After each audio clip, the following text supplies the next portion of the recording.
Monsieur le ministre, j'aimerais aborder avec vous deux sujets. On va être un peu redondant avec ce deuxième tour de parole. Concernant Schengen d'abord, ce que je comprends de la volonté qui a été exprimée par le président de la République, c'est plus de coordination, d'efficacité, mais aussi de mettre la gouvernance politique au cœur des décisions.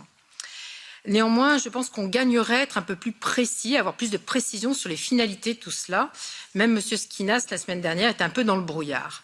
Notamment parce que, au-delà d'échanger des informations au sein d'un conseil des ministres de Schengen, quel va être le changement opérationnel réel pour que celui-ci soit perceptible pour les différents acteurs, dont le Parlement européen?